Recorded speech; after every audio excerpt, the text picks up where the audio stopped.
90 years ago, the Virginia Farm Bureau made our local farmers a promise to protect and preserve a way of life they worked so hard to establish. Today, our insurance agents work to protect all Virginians, not just farmers. We want to keep Virginia, Virginia. More information is at farmbureauadvantage.com. The remarkable soybean.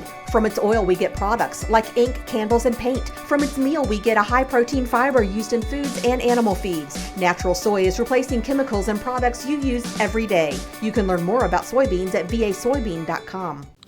It seems consumers these days want to know all about farming and where their food comes from. We'll take a look this week at a rather novel idea to increase the visibility of Virginia farmers. We'll also have a story on freeze damage to peaches earlier this year, and we'll learn how to grow strawberries from the ground up. It's all straight ahead on this episode of Virginia Farming. I'm Jeff Ishii.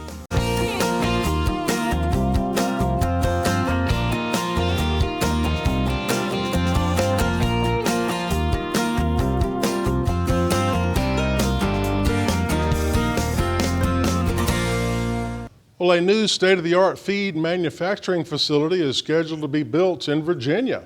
Officials with Land O'Lakes Cooperative say the operation will be located in Roanoke, which is strategically located for future growth. The company says the southeastern U.S. is the single biggest growth opportunity for their Purina animal nutrition business. The cooperative plans to open the facility in December of 2018. Virginia peach growers are still assessing the damage from freezing temperatures earlier this spring. We visited with Virginia orchard owner Shannon Showalter to learn how he was addressing the situation back in March. Well, as you were coming in today, I was out in the ditch digging ditches. We're going to try kind of an experiment here on the orchard. They're working with some underground sprinklers to form some ice during cold conditions. As the ice melts, it's supposed to release a little bit of heat.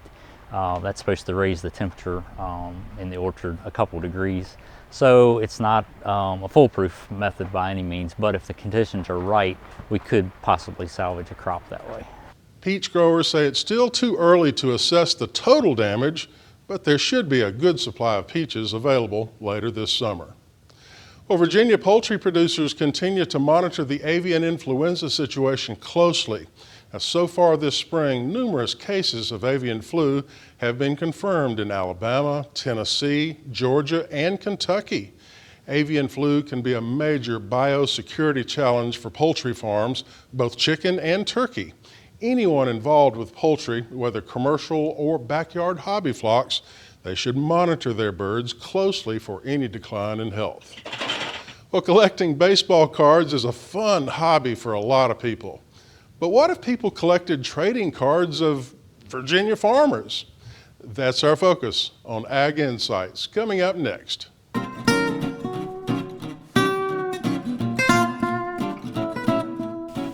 So today we're in Loudoun County, and I'm visiting with Kelly Bowles. She's the Loudoun County Agricultural Development Officer. Yes. Is that correct? That's correct. That's a mouthful. It is a mouthful. So today we're talking about a program that Loudoun County started just a few months ago, well, when they came out, a farmer card trading program. And they're like baseball cards, but with local farmers on them. And it's such a great program. Kelly, thanks for joining us today. Absolutely. Thank you for having me. So tell us how this farmer card trading program got started. So we were approached by Loudoun County Public Schools, and we'd been talking to them for a couple of years about putting local food into the cafeterias and talking about how we could possibly get some funding to put some local food in the cafeterias and how we could do some marketing. And they came to us and they said, we're going to apply for a USDA Farm to School grant. And would you partner with us on the grant application? We said, absolutely. What do you need from us? And they said, we need some matching funds. And we said, we can provide matching funds through developing collateral material to hand out to the students during the Farm to School week during school. So they submitted the grant application. We committed to a dollar amount. And then we sort of started brainstorming on what does this collateral material look like? And we had a lot of conversations with the schools. You know, what can we hand out to the kids that's going to be unique and different and fun and will generate some excitement around the local food in the schools. Finally, we settled on the idea of farmer trading cards. And we went to work with the farmers and the schools to actually develop 12 different farmer trading cards. That is such a great idea, and what a way to get to the kids, because kids love something that's tangible. And then they can take it home and they talk to their parents about it. But I think one thing that's really important for me is where you guys are located. Give our viewers some statistics on Loudoun County in general, how it's part rural and part urban. Yeah, so we're really a bifurcated county. Our eastern side of our county, which is our suburban policy area, is very high density residential, it's commercial. We have more data centers on the eastern side of Loudoun County than any other county in Virginia. And then you drive a few miles west and it's very rural. And we have a lot of farms in western Loudoun. There's 147,000 acres of farmland in Loudoun County. 3/4 of our county is in our rural policy area, and our Board of Supervisors are committed to developing those farms and developing businesses on those farms, to the point where our Department of Economic Development is tasked with working with our existing farms and bringing new farms to the county. Part of what we do in economic development is market and promote those farms that we work with. And the farmer trading cards are a perfect example of how we're sharing the story of Western Loudoun with our citizens and beyond in Loudoun County. So your farm set has 12 farmers. How did you find those farmers? How did you select the farmers? We actually sent a broad email out to our farmers who are doing some kind of direct marketing, so selling directly to the consumer. And we didn't have a preconceived notion about how many farmers we wanted to showcase on the cards. We just thought, well, we'll see what kind of response we get. And then if we have to pare it down at that point, then we'll pare it down. We actually got 12 farmers who responded and said that they wanted to do it. So we did all 12 farmers. That's amazing. Now, do you think in the future you may do more cards to add to the set, and more farmers might be interested in joining into the program? We absolutely know that. It was really funny because there were two things that happened after we released the cards. We released them to the schools, and we were daily getting requests from the general public, from adults, older children, and preschool age moms saying, how do we get a set of the cards? So there was a great demand. So we actually did a second printing of our first edition. And the other thing that happened was our farmers who called and emailed and messaged us on social media saying, where's my card? And I was like, oh, well, I guess we'll have to think about doing a second edition of the cards. So there's about a handful of them that I promised they could be on the second edition. And we actually have already committed to Loudoun County Public Schools that we will do a second edition of the cards for next school year. Wow, that's exciting. That's exciting. It's just such a fun program. What would you suggest to other counties in the Commonwealth who might be looking to do the same type of thing? I would absolutely say do it. It's so much fun. It's generated so much enthusiasm beyond just the elementary schools. The general public, we've gotten calls from other localities in Virginia. We've gotten calls from localities in Maryland and Pennsylvania. And everyone loves the cards. We love the cards. And it's so amazing to see the enthusiasm of people outside of agriculture for the farmer trading cards. Sure. And that's exactly who you're trying to reach. Absolutely. Perfect. We have one story, which is, I think, probably my favorite story. One of the farmers, Tyler Wegmeyer, who's on the cards, his son has a stack of his dad's cards, and he's taking them to school, and he's actually trading them for sports cards. So Tyler had a proud moment when his son came home with a Tom Brady card, that he had actually traded his dad's card for a Tom Brady card. And Tyler said, at that moment, I was more important to that child than a Super Bowl winning quarterback. There you go. Wow, that's amazing. So if a county is interested in starting this program, what's their first step to take? So I think the first step is contacting your farmers. And, however you want to do that, we've talked to other jurisdictions that are saying they're working with their farmers in their farmland preservation program, or, they're just trying to figure out which farmers they're going to reach out to. So I think that's the first step, figure Okay. out which farmers you want to showcase. And part of that, I think, is about who is your audience. For us, it was school kids. So we wanted farmers that they could go buy the product from. Right. So it was people who were doing some kind of direct marketing. And so I think it's a matter of determine who your audience is and then contact the farmers that would appeal to that audience. Okay. All right. Well, we're actually at the farm of one of your farmers today, Andrew Crush, and I know he's around here somewhere, and we're going to go see if we can find him and All right. talk to him. All right, great. Thank you, Kelly. Thank you. So we've caught up with Andrew Crush. Andrew's one of the farmers featured on the farm trading cards. Andrew, thanks for having us out at your farm today. Oh, you're welcome. Come on out anytime. So tell us a little bit about yourself. How long have you been farming? We started in '04, and we weren't really planning on doing a large-scale operation. It was more for family food production, and we gave some of our products, we were raising them in a kind of a unique way and gave it to a couple different chefs, and they loved what we had, and things just kind of snowballed from there, and here we are. Well, before you go any further, you say you raised them in a unique way. I have to ask, how was that? Yeah. Well, we started off raising goats, and then we started having some problems with goats being attacked by copperheads, and a couple of them were very sick, and a couple of them died, and they thought maybe it might have even been some rattlesnakes involved.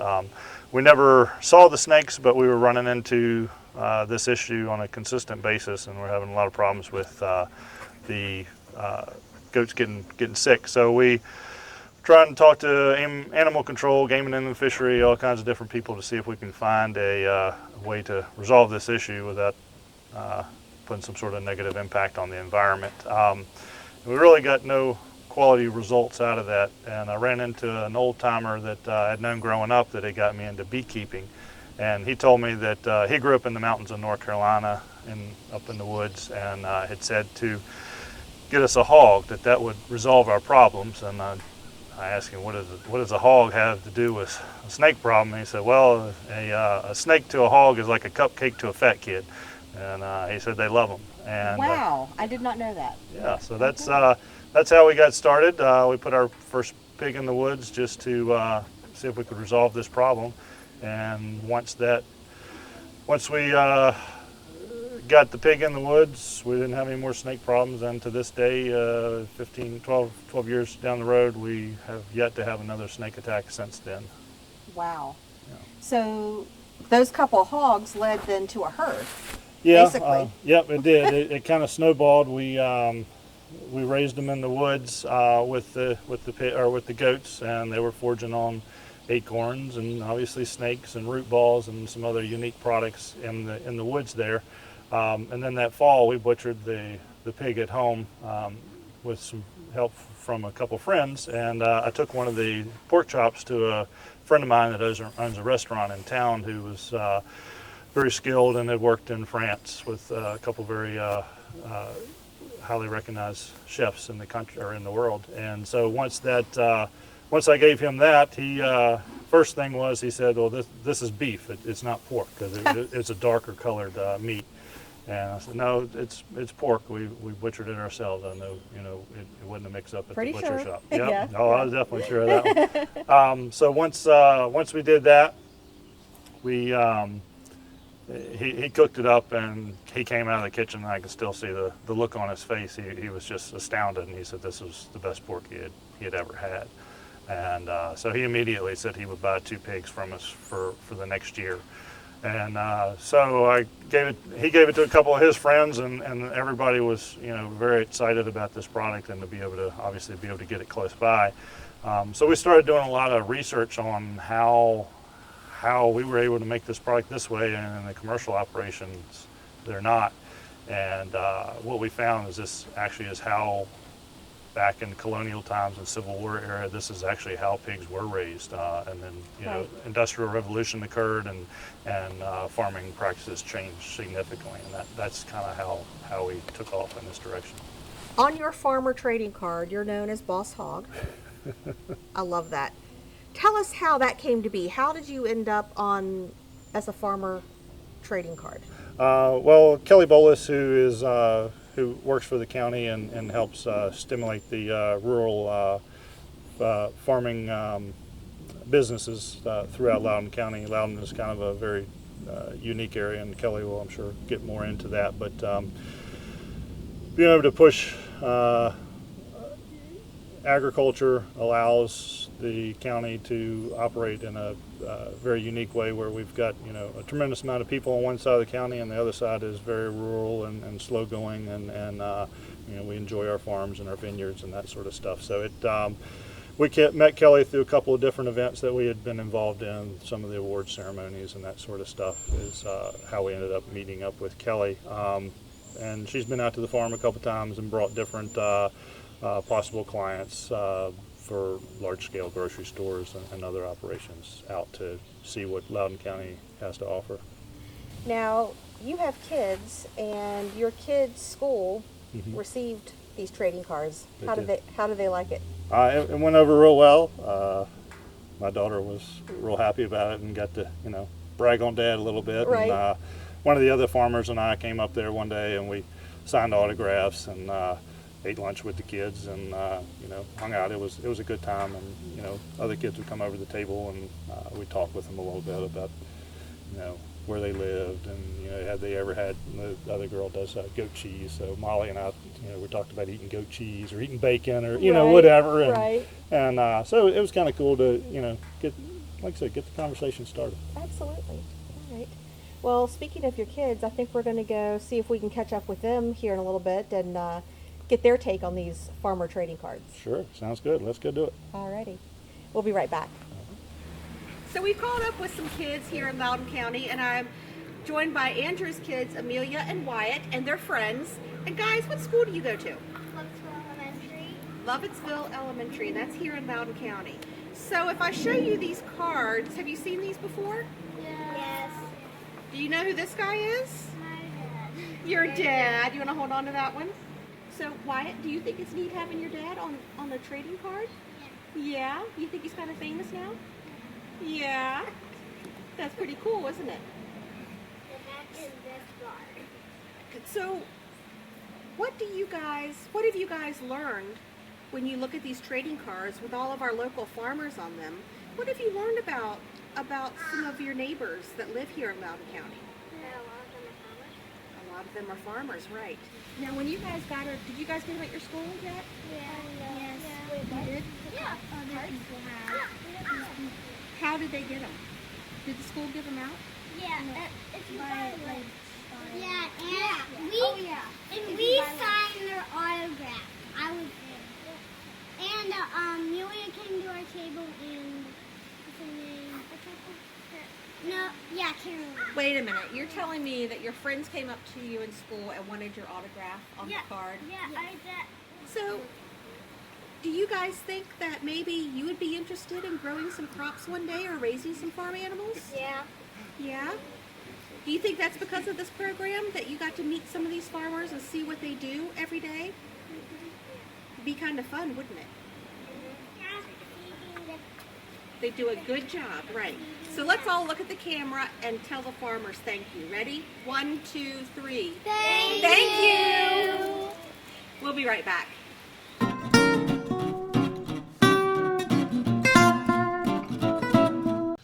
Spring is here, and that means strawberries can't be far behind. Let's get some tips from Chris Mullins on how to grow strawberries from the ground up. Well, now many of you this time of the year are thinking about strawberries, and I'm sure many of you go to pick your own operations and you get beautiful strawberries, but maybe you can grow them in your home garden. And that's what we're going to talk about today. We're here at Westover Farms. Tim Miller's the owner and operator. Tim, thank you so much for allowing us to come out today and shoot this segment. I know you plant these usually in the fall, and you harvest in maybe May, this part of the area. What would a home gardener, what time of the year you think would be a good time for them to plant their strawberries? Well, they could do the same thing, plant in the fall, but they'd probably plant a little bit earlier because of not using plastic. If they would use plastic, they could plant in September like we do. If they planted an ever-bearing variety, they could plant in the spring and expect a fall crop. But for the best spring crop, they probably want to plant in August or maybe even in July. Right, and you use this is more of a a system, an annual system, where you take these up after you finish. Yes. But a lot of people will grow what's called a matted row, where they just keep having the strawberries come back year after year because they are perennial, right? And so there might be some different varieties that they could find that would be well suited for a year-to-year planting, more of a matted row production. Yes. If they're going to buy some berries, what would be the best place to get these kind of plants to put in the garden? Probably the best choice for a homeowner would be a reputable mail order company or a full service garden center. Oh, okay, good. Yeah, I think you can find a lot of those out there that are going to have good quality plants. And like you said, those internet companies now are very good at sending people quality plants. And getting a quality plant is key. If you get a plant that has virus already on it and things like that, you just start out on the wrong foot. Well, Tim, I noticed you're growing, as a commercial grower, you're growing on black plastic, which keeps weeds down, I'm guessing, right? And now a homeowner, home gardener probably could buy plastic and put it down and keep the weeds down, but they could also maybe use some other type of mulch, maybe? They could use a straw, or straw mulch would probably be the best, something that's weed-free, because with plastic you can't self-propagate then, so you would have to buy new plants every year. I see. You're exactly right. Now, I've noticed, I'm looking in here, you've got 2 rows of strawberries. And how far apart are they in here? They're 14 inches apart. Okay. So that's a fairly tight spacing. In a home garden, you may want to space it more because you do reduce your disease pressure if you space it a little farther apart. So maybe 18 inches apart or something like that, just to give them a little bit more space. I got you there. Now, you know, it's hot this time of the year, and do you put a lot of waters on strawberries? Do they need a lot of water? Yes, we put about 3,000 gallons an acre per day out here at this time of the year. Okay. Well, so a home gardener would want to, probably the easiest thing to do would be to put a soaker hose down through there underneath your straw or plastic mulch. Sure, yeah, get them lots of water. Yes. And so pretty much every day you'd be watering? Yes. Okay. And the hottest part when they're in production.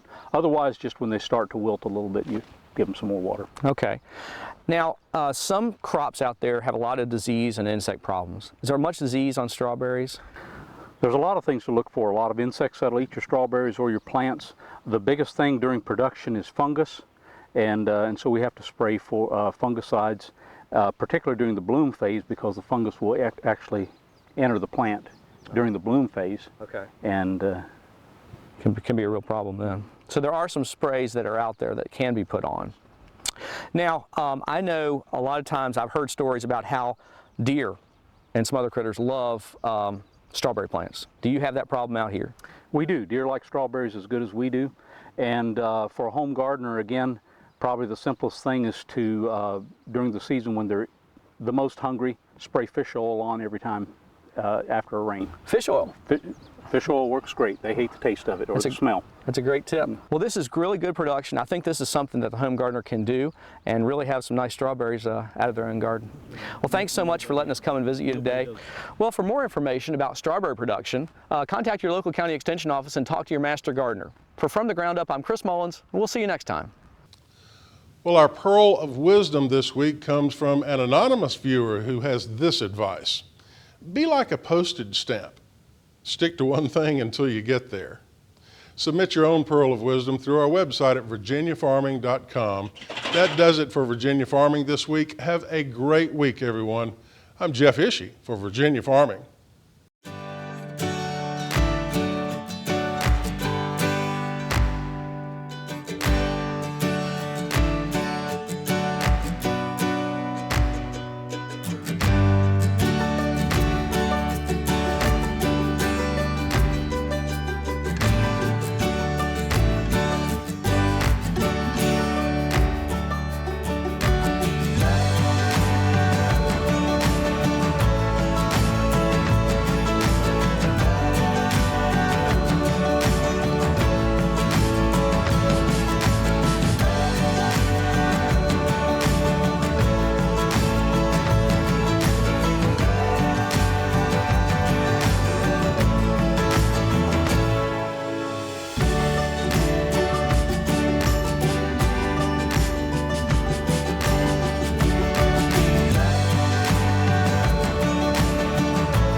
90 years ago, the Virginia Farm Bureau made our local farmers a promise to protect and preserve a way of life they work so hard to establish. We want to keep Virginia, Virginia. Anyone can be a Farm Bureau member, and there's a local Farm Bureau in every county. More information is at vafarmbureau.org. Virginia soybean farmers are hard at work growing soybeans to produce products you use every day. Candles, soaps, even crayons can be made from soybeans. Remember, when you buy soy, you're helping to support American jobs, the economy, and our nation's energy security.